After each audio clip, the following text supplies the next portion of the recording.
Hi, everyone. Me and Savitree are here to talk about joy and a better reason to take a break from your morning or afternoon, depending on where you are in the world. I'm based in Copenhagen.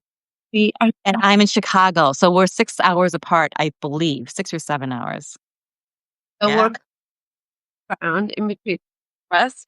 And we're here because we have something in common. But before we go into the whole topic of the conversation, I wanted to quickly introduce myself and then introduce her. And yeah, so my name is Noemi Apetri. I'm a coach.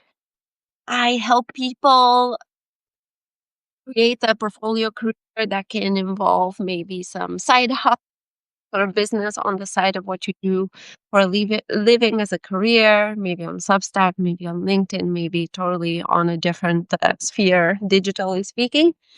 And as a background, I'm a lawyer that quit the grind and wanted something more from life and wanted to help more people than companies. And here I am talking with you guys today. And Savitri, would you like to introduce yourself? Yes, hi. I'm Savitree, and I'm out of Chicago, which is the US Midwest. I think most people know where Chicago is. I've been teaching uh, a specific type of yoga called Kundalini yoga and meditation since 2005, and I've been coaching since then as well, 2005, 2006, and coaching using those as well as habits, tools, food, and mindsets to help people um, enhance their relationships, first with themselves and then with family members and everyone else, and also within their work lives. So I've been doing that since 2005, and I mostly coach now on or help people through the meditation and food and habit process now. A little bit less yoga these days, but anyway, that's who I am. And one of the first things that I have noticed as we segue into this conversation is that the through line in all the successes really is understanding this relationship that we have with joy. Yeah, that's a great intro into what we wanted to talk. So, joy is the topic of the conversation. It was a very difficult topic for me to write, and I don't know if you had the same experience, but it's because you need to feel it and act more than it's a scientific method, and there's so much to explain. It's joy. It's so personal. It's so inside us, intrinsic in who we are as human beings, that it was very difficult for me to put words. So I use the cartoons as kind of a metaphor. What joy is just being present and being playful, giving as much as receiving, and being creative, and so on. So yeah, it was really, really difficult. But I wanted to ask you, Savitri, how did you meet the joy in terms of like how pivotal it is in having a full, amazing, fulfilling life? How did I meet joy? Like, understand that joy is the key. Okay, yeah, I had glimpses. Okay, so let me just start by saying that joy was incredibly foreign to me. In fact, if someone probably ever used that word, like, you got to find joy. I would probably have cursed at them or something, at least in my head, or rolled my eyes. I came, I'm in my 50s now. In my 20s,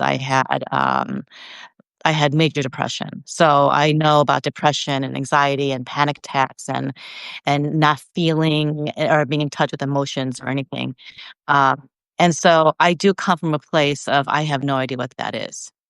Okay. And I don't remember having a joyful childhood. So it's not that I was just like blessed with joy in my life or, being born with joy and having that as a childhood memory.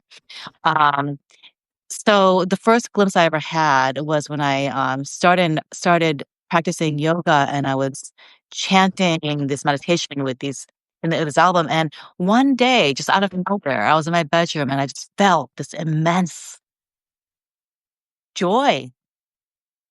And like, I started to cry. It came out of nowhere. I was, like, in the middle of, I don't know, folding laundry, putting things away, I don't know, and I just felt it. Something happened in my body, and I'm like, "Oh, wow, this feeling exists. This feeling exists," and it was temporary, but it exists. And then, and then it had to be maybe another 5 years later that I met it again. And, uh, this time it was through my first, practice in Kundalini yoga, and I just thought it was the weirdest yoga. I'm like, "I don't know if I this is so strange. It's not like the normal yoga. So weird." And then but on the way home from that class, I felt that same bliss. So I'm like, "What is this?" So, of course, then I just delved right into it. I'm like, "I need to follow this thing," you know? Um, and so those are the 2 glimpses that I had. Now, it's something that now that I had glimpsed it, you can't keep trying to grab it. You know, you can't keep trying to grab it because it just doesn't happen that way. Um, but what I did was I just followed that path that actually gave me the glimpse, if that makes no sense. And, this path asked me to be more aware of myself, right? Like, and it brought teachers into my world who would ask me things like, you know, "How do you feel?" Something simple like that. And the only thing that I can relate to was, "I'm pissed off," or "I'm angry." Okay, that's who I was. That was my identity. And they're like, "No, no, no, that's for me anyway, that's a secondary emotion. There's something that came before that. Were you sad? Were you frustrated? Do you feel betrayed? Are you angry? But, like, what are you," and then that anger, you just because that was my fire, that, like, made me feel powerful or potent in some way. And it took a lot of work on their part to get me to understand what my feelings were, and finally for me to finally realize, "Oh, I'm really sad here. I'm really frustrated. I feel like this, and I feel like that." And they weren't joyful emotions, but opening that up allowed access to the joy. And what Yes. I Yeah, and what I've told, and to end that part of it, to what I in teaching, I used to say, we have primary emotions, and it's joy, fear, anger, sadness, and frustration.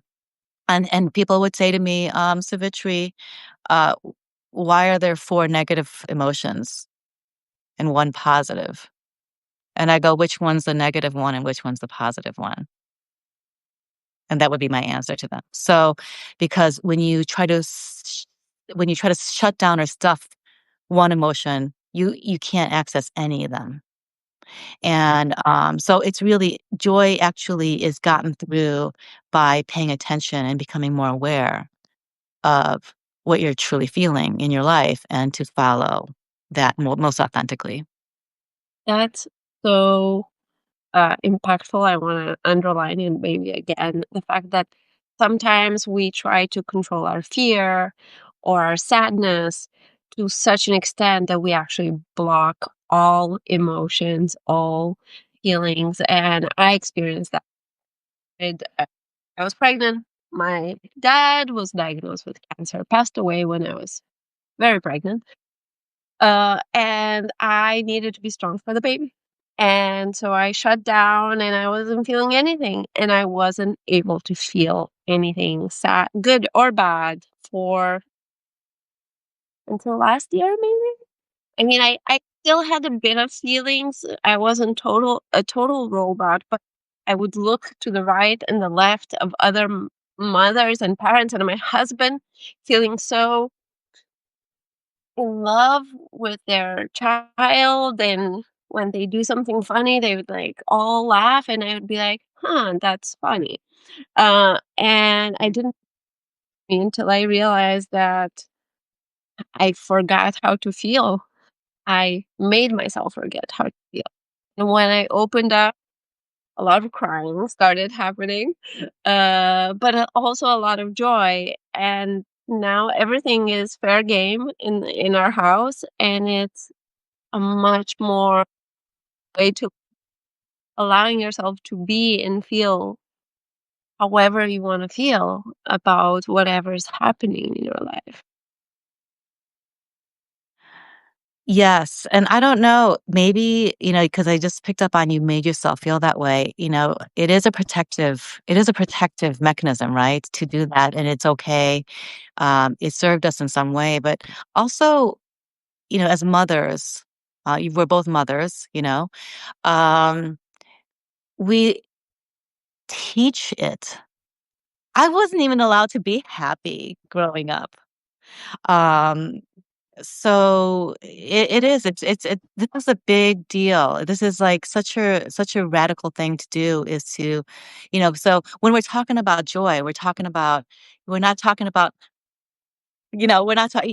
all the celebrations and the happiness and all that stuff is great, but um when we can finally just break through all the training and the programming, the indoctrination we have of having to feel a certain way, whoever is listening, you know, whatever, what emotions were allowed in your family. And it's a big deal to recognize that and to then observe it in yourself to know how that has shaped your life today. Um, So, uh, to break through that somehow and then to allow yourself to feel the feeling. So when we talk about joy, it's not like, how do we fake it till we make it? It's like, how do you um, acknowledge and identify the emotion that you're feeling right now so that you can actually acknowledge every other emotion? Because one opens up, it's a really holistic thing. It's a holistic package. I also experienced something from a practical point of view, and I wanna run it by you and see if your experience coaching kind of, unearthed similar patterns. But, okay, so my emotions were unblocked, so that was one thing, so Hmm. close the class, let's say fully feeling, human. And then I still wasn't feeling a lot of joy because I was really preoccupied with being very efficient, being a good mother, being a good employee, being a good lawyer, being a good wife, and all the goodness out there, and doing all the things and going to all the events and blah blah blah. I was Yeah. so fixated on results, efficiency, keeping things going. I was so busy that I had moments of joy because I wasn't prioritizing that. I would say, well, I'll do that thing that I want or whatever when I finish this project or when the kids graduate from this and there's a whatever. There would always be like a postponement. And then I got used to postponing celebrating or feeling nice or treating myself to something or treating someone in my life to something or having a party for the reason of just being all together and having a good time. So what I started radically changing this year was to add joy into my life. And by joy is things that I identified that bring me joy. So that was volleyball, playing, meeting friends, having certain types of food like ramen that just I need to go out to get it, so it's like date or like that. But it's silly. It doesn't have to be huge and unearthing all of your like pent up programming and stuff like that. Sometimes it's as easy as just treating yourself to something nice. But then my question to maybe to you is, what is the difference between joy and dopamine? Oh boy. Uh, I mean, one affects the other, right? Was just the dopamine rush of like, I don't know, a bunch of likes on Substack, for example, just 'cause I Yeah. don't Uh-huh. feel actual joy, but it's the same. And the thing with dopamine rush is that there's a high and then there's a huge and equal up. thing of happiness, whilst with joy, it's self-sustaining, it's also contagious, and it's something that doesn't provide this kind of, yo-yo thing.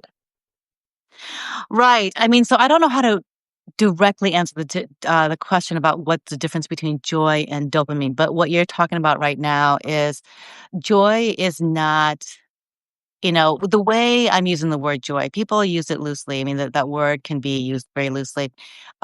Is I'm talking about the kind of joy that is not depend on external factors, right?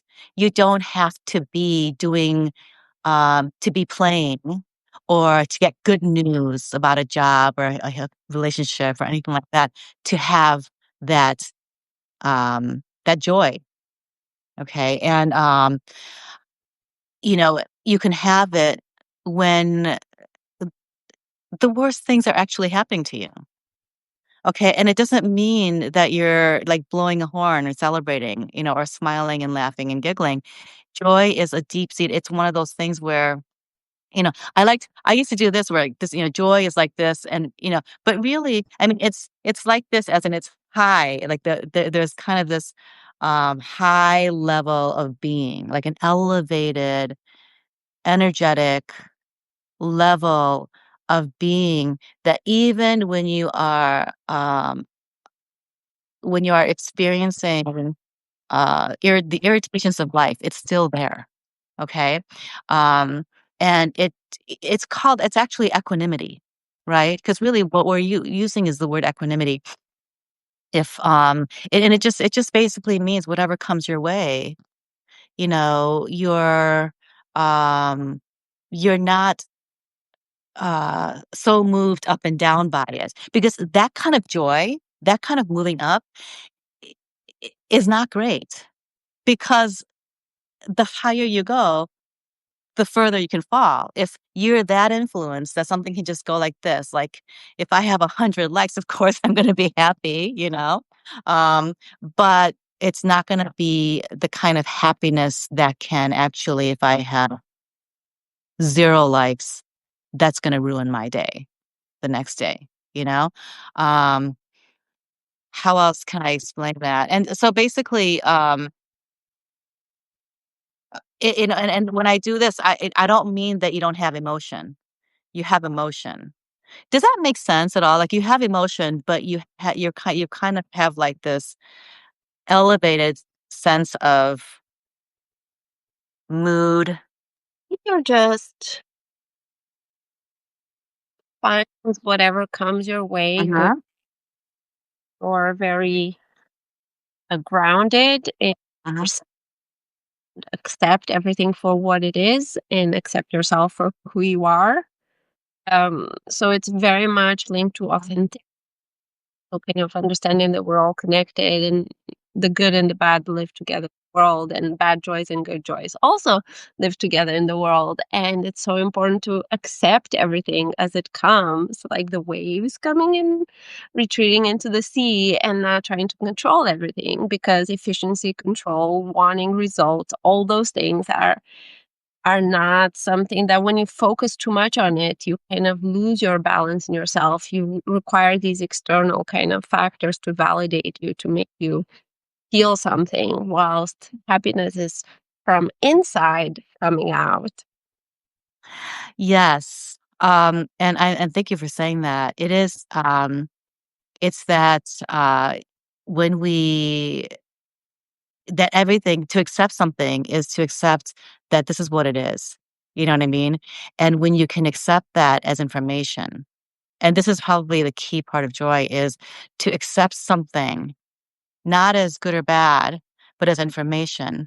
And to then information that tells you, here is the next step that I can take, versus taking something and going, oh, this is good, or this is bad, and then going into the story like, oh my God, I'm so great. I just worked so hard and look what I've done. You know what I mean? Or this really stinks and I'm such a loser. And when is life going to change for me? So that's a story. It's a narrative that we get out of things that happen externally versus accepting, and that's not accepting. That's kind of a form of resistance and like a battle. It's like we're resisting and battling, and that's what's causing that lack of joy. But when we are able to shift our perception to anything that happens in our lives as, oh, that happened, and that makes me sad, then I know, wait a minute, it made me sad. It's not like, oh, I'm happy because now I have new information. The truth is, I'm human and I have an emotion. This makes me sad. And I get to feel what that sadness feels like in my body, and I allow myself to sit for a moment and go, I feel really sad. And I get to cry and I get to have tears and I get to let it out. And also, as I can go through that mourning process of whatever that is that's making me sad, then I can remember how much whatever that loss is meant to me. So there's this love, and it reminded me of how special something is. To be a person or the same, whatever's making you sad. And what it does is it brings up, it reveals your truest values. Because if it didn't make you sad and you lost something, for instance, eh, then it really wasn't a value. It's almost like, well, good riddance type of thing, and that also gives you information, but, like, when you feel that, you wanna feel that, and that and then and really honor that loss of something that's so highly valuable in your life. Um, that's joy. I have a question. Yes. So, joy in the deepest sense of joy is not something influenced by others, it's something inside. However, psychology, the way we're built as humans, we feel fear and all the negative emotions much more and focus on them much more than the positive ones. Mm, I'm thinking in my strategy of coaching and living my life, I want to put a magnifying glass to everything that brings me joy, maybe the more superficial kind of a puppy is cute and is walking by and stops so I can pet him or whatever. That it brings me joy and being kind of greedy with these moments of joy and bringing them more into my life because I want them and I need them to balance out all the negative things. And I also wanna celebrate when something great happens, like 100 likes on Substack or whatever, or 1,000,000. Like, I understand having this kind of all-encompassing joy that comes from within, but I also want to have the superficial joy of smile yes, and yes. and and, showing, modeling to my daughter, to my husband, to everyone around me that joy is good and we should express it and we should allow it as much as all the other emotions. Yes, and, the fact that you can stop and celebrate that cute puppy that just came your way in the opposite direction is amazing, that you can stop to do that because you said earlier about, sometimes, we're just so busy accomplishing that we don't even see those things. We don't see, I love when I can notice when I'm walking and I can see the different ways that the trunk of each trunk of the tree are just so different from the next one, and it just brings me so much joy. And every puppy and every cat I ever see just makes me feel so joyful, and that does require slowing down your mind enough to even be able to see it, because I know a lot of people who would just walk right past those, and they're on their phone or they're just in their head and doing all that stuff, so that's very important. One of the things, I never, like, I don't I'm careful not to say, just be, even though being is such an important thing, to say, "Well, don't worry about your goals." You know what I mean? Because we have this kind of like this society, our world right now has this kind of um this kind of love-hate relationship with goals. You know, we want to get somewhere, and yet we just want to be. You know, but one of the things that I was taught in terms of being able to bring joy in my life is, well, first of all, when we don't think that we're healing, but when we're so hard pushing, we are moving off of we're running on an emotion, and that's fear. Fear of not being enough, fear of not, fear, whatever the fear is. So there is an emotion that we're running off of. Um, one of the things that I was forced to do. I'm sorry, what did I was saying falling behind, not being yes. as amazing as the next guy or girl. Yeah, and it's fear. It's fear, right? Um, one of the things I was asked to do, I said forced to do, I was asked to forced to do, because it was so hard for me, is I would make, goals that I wanted, that like a weekly goal, a monthly goal, a, um, quarterly goal, and an annual goal, okay, when I was in business. And I guess I'm still in business, but like a corporate business. And and my coach said to me, make a goal for each one, and then make rewards and consequences for each of those, weekly, monthly. And for those of you that actually need something like this, like I did, and basically what that means is the weekly ones are smaller goals and the annual ones are bigger goals, right? So the annual one can be something big. Like if I achieve this big goal, I'm gonna fly myself to Mexico for a week, that kind of thing. If I achieve this weekly goal, I'm gonna give myself a massage. I'm gonna go do a massage, or I'm gonna, whatever it is that you want to do that's so joyful for you. It could be to have a puppy party, whatever it is your personality, can dream up.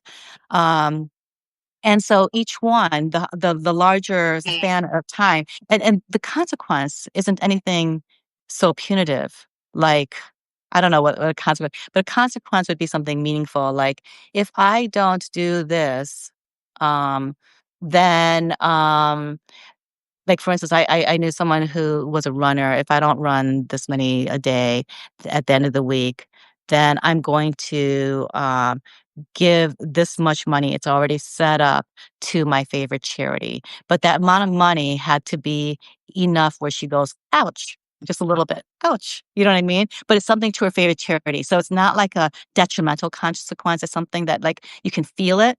It means something enough that it's a consequence for you, but yet you're actually elevating something. So it was too, and the reason I'm saying this, um, is because what this does is it causes you to slow down, sit down, write out what's really important to you to do this, and to stop then at the end of each week and create a celebration. Mm, yeah. And then each quarter, and then each month, and then each year, and the bigger the longer the time span, the bigger the celebration, and that actually helps you to bring the celebration into your life that is kind of more of an external kind of, you know what I mean? That kind of blends your life in with what you wanna do, your goals. Love that. And that's to me like a positive incentive and a bit of a consequential, let's say, incentive get us moving towards our goals, and they can be fun goals. It doesn't have to be career stuff or things like that. And I love that. But I also love the goals where you just do it because, like, I'm just gonna take myself to the movies today because I just want to do that. So I also want people to understand that you can gift yourself and the people around you moments of joy. It doesn't have to cost a lot, have huge consequences or anything like that. But joy is a choice also, not It's a just choice. anything else. So I was saying in the article I wrote about joy that my husband was going through like a bit of a affectiony kind of thing. It wasn't like very, it was acute. It's just he was away for a week, I was away for a week, and then he was alone with his thoughts and decided to be depressed. Um, very superficial of me to express it like that. I'm just trying to be.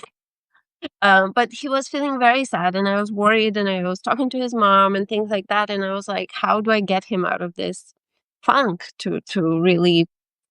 And then I realized that he would look at me and see that I was giving myself a lot of joy reasons. Like I would go to volleyball camps and I would meet my friends and I would play and I would do all these things, but he's more cerebral and more people pleasing. So he would kind of be stuck and be like, is everyone fine? And then I will do something for me. So we agreed that we're going to prioritize joy also for him in his life and whatever that means. And we sat and, or he sat and told me what kind of things would bring him joy. And then we agreed on, for me, it was time taking away the responsibilities of the house and things to allow him to take that without any guilt. And in 3 months' time, he's like, I've never been happier.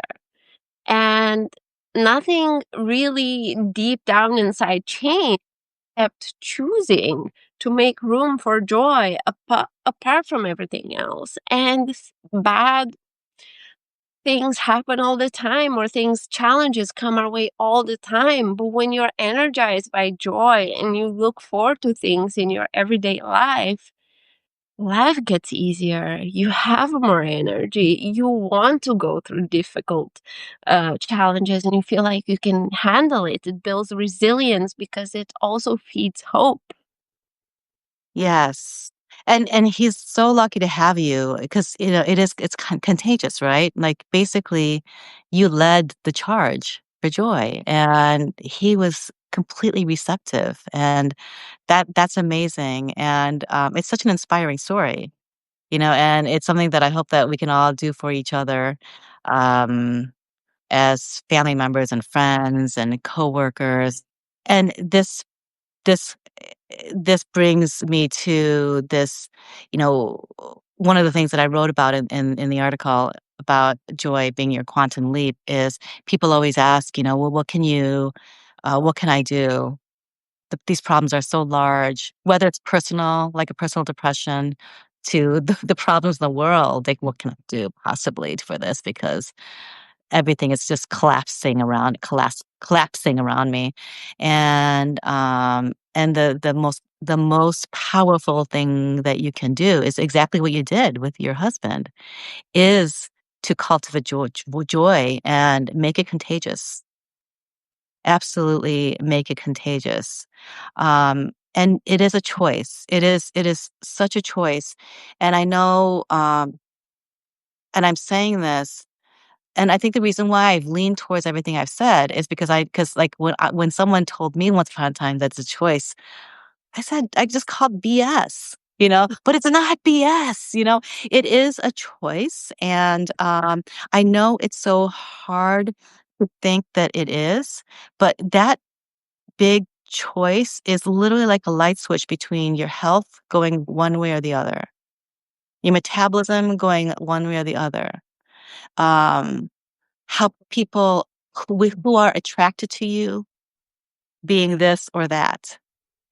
It literally is such a big choice because you emanate whatever it is that's inside of you into the world. And so that starts with you. And whatever you can do, even if you think it's BS right now, to even feel that, because it doesn't feel right to be around that sometimes when you're so dark, when you're in a dark place. It doesn't feel like to be surrounded by joy. Um, but understand that it doesn't feel right. It's okay. It's okay if it doesn't feel right, but be around it because it is so contagious and it's so powerful. And it's probably the most important thing you can do. It doesn't mean you shouldn't go to your doctors or, set your goals or not set your goals, but absolutely choose it. I was in a burnout episode 4 years ago. And so because of that, I developed two autoimmune diseases. And I had to go to the doctor a lot Mhm. for and checking my thyroid and all kinds of things. And it was so clear in stressful, dreadful periods of my life, my health would go down, all the health indicators would go down. Also, my attention to diet and exercise and feeling joy would all go down, but it goes together. It's kind of like a domino effect. Mhm. But joy is kind of the glue in between the dominoes, the thing that is keeping them up somehow, because when you're focused on also happiness, not and also accepting all the other emotions, there's something magical that happens, and I think it's linked to hope. I really think it's like if you find joy in a very small thing, you're in a storm and a lot of bad things are happening, but puppy is there and it's cute and it smiles at you. If puppies can smile, I think they can. Uh, and that gives you a little joy. That's like a little seed of sunshine in a stormy day. And that's sometimes all we really need to kind of really realize that it's temporary. Everything that we're feeling is temporary. And that's what also builds on the resilience factor of joy. I want to see the definition I have of joy, and then you tell me if that resonates with you or what maybe you have your own definition of joy. So my definition of joy is that feeling that your soul is dancing inside of you. And it can be triggered by external things, but it can also be a mood and a feeling that you just wake up in or you find yourself in. But I kind of learned to get joy externally, and it kind of reminds my body about joy and kind of it's kind of like a spark that you create through an external thing that then kind of ignites something inside you that's way bigger than a little puppy or a smile or something like that. And what I've noticed is when the joy is for someone else, like I threw a surprise party for my husband maybe 2 weeks after that he was super super down, and he was so happy about it, and just seeing his face when he saw all these people there for his birthday, it gave me so much more joy than if I would have bought me a bunch of stuff or been bathed in a tub of puppy corgis or something. Nothing would have beaten that. So giving joy, sparking joy for the people around you is even more potent than giving it to yourself, because we're all connected. We're social beings. And that that is just magical, because when you feel like you can affect people in that way and give people joy and love, that's the highest show of hope, and that there's goodness in the world, and that whatever thing that can happen that has negative consequences will also pass, and you'll get to new episodes of joy because we have each other, and we have each other's back. I mean, I just feel the joy just listening to you say all that. We speak about the very deep joy that you need to meet within yourself, and maybe people are still a bit disconnected with their body and their emotions. It might be very difficult to really reach it. It's tough, especially if you've been conditioned by a whole lifetime of people not showing you that joy is available to you. And then sometimes maybe a little crack in kind of the shield we build around ourselves can be these little moments where you make your soul dance or the people around you dance, that you're like, okay, there's something here that can be accessed through something that's less. I cannot meditate. I've tried. And I'm sure I will be able if I find the right method and things like that, but I haven't managed yet. I'm 40. So there's still but mm, doing joyful things for other people, that's you can do it every day. You can do it every 5 minutes if you want. Yes. And I could argue that being a mother to small children is probably the highest form of meditation. You can make it one. That's for sure. And I agree with your definition of joy.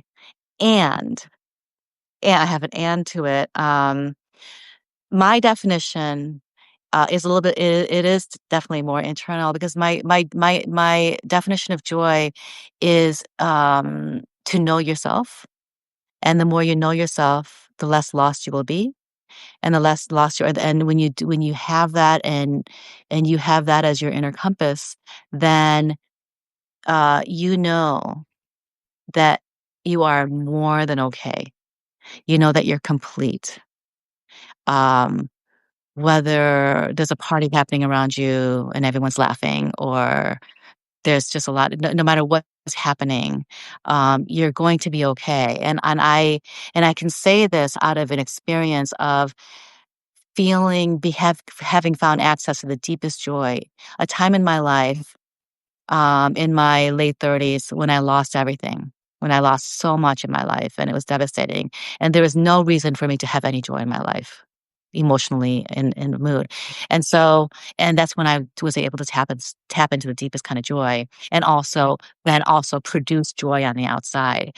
And the way that happens, the way it's sustainable is because I knew who I was. And by knowing who I was, I felt complete. And, any fears I had was information that maybe I need to harness it or switch directions or whatever the case. And and in knowing that I was more than okay, and from the outside looking in, no one could ever see that about me, that I was gonna be more than okay, but I was more than okay. Um, and that I am complete. It actually creates this solid kind of joy through and through, um, that you can pass on. I mean, you pass it on, and one of the things, about this also, that in terms of being mothers, right, with children, these precious children, is, because I have actually coached a lot of moms, over the years. And to say that this absolutely is probably the hardest advice, but probably the best thing you can ever do to think about. The guidance, this guidance is probably really powerful, is that, children don't, um, they don't grow up treating themselves the way you treat them. They don't. They grow up treating themselves the way you treat yourself. And if you can remember that, because moms don't treat themselves very well, but they do everything for their children. They are watching you. And I'm bringing this in with joy because you better know what that is. If you don't want them to have to work so hard to find it themselves. Um, and it's wonderful to present joy for them and give them all these circumstances. That's easy for them to find joy, but it's necessary for you to find your joy inside no matter what's happening, because that's how they'll know how to do it. And so to me, that is the joy, is to know yourself. Yeah. Amazing. And I want to echo that with a psychological study that I read where it said that up to the age of 7, children just have the same emotions as you do. Mhm. So studies where a child was put in front of an examiner and the parent was behind the screen, and whatever emotion the parent was feeling behind, the child would showcase with no reason or indication that their parents were there. And it's normally with the parent that they're most connected emotionally with, but Uh-huh. what you're feeling. So that's another incentive for every parent out there to really take care of your emotional state and your well-being, because that's gonna have repercussions for your kids that are beyond anything you can imagine. And sharing joy is much better than just showing other people joy. Like, I'm Yes. occasion for joy. Go be joyful. I'm gonna be stressed in the kitchen trying to clean everything. Have fun. So yeah, that's what I wanted to say. Yeah. Um, any parting words? That was an amazing last powerful piece of advice. The one about parents have a responsibility to really cultivate joy inside them because that's what children are going to see. They do what we do, not what we say, kind of thing. But do you have anything else that we should touch upon before we end? I think that's it. I just want to remind everyone that joy is truly contagious. Our energy that we put out literally goes into the universal pot. Okay. And the more of us that actually can cultivate it inside and then bring it out, the faster this world will heal by healing ourselves first. And that's the most powerful thing you can do. And joy literally is that quantum leap. It's the thing that, like a light switch, can just change the direction of anything. And speaking of emotions of and parenting, what maybe I would like to add before we wrap it up is that as a leader within an organization, as a CEO of your own life, CEO of your own family, whatever you lead, your church, your book club, whatever, if you're a leader, your your emotional well-being, your stress, everything is contagious down to all the people that you're leading. So there's a duty here beyond just selfishly for our own health and well-being to really prioritize our health, our joy, our stress management, really take care of every piece of ourselves in order to take care of the people around us. Joy is contagious, also stress is contagious. Yes. And Mhm.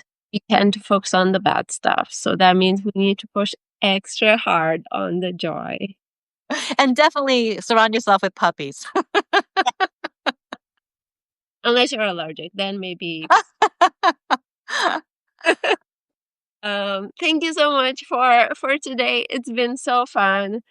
I enjoyed tremendously our conversation, and I want to give meditation another try and find the deep joy that maybe I have it, but maybe I don't stand still enough to notice it. If that's maybe the case, but I will report back on it. I hope Please. I Okay. an amazing, joyful rest of the day, week, month, quarter, year. That's the goal. We're born to spread joy, to feel joy. That's kind of our that should be kind of our baseline for every single day of our lives. And if that's your goal, waking up each day for yourself and your family, your life will be unrecognizable, even if you don't do anything else in your life. That is the truth. So thank you for that. That's a great way to end. Thank you. Take It was care. great talking to you. Very nice to you. Bye, guys. I'm gonna figure out how to end this now. If I Okay.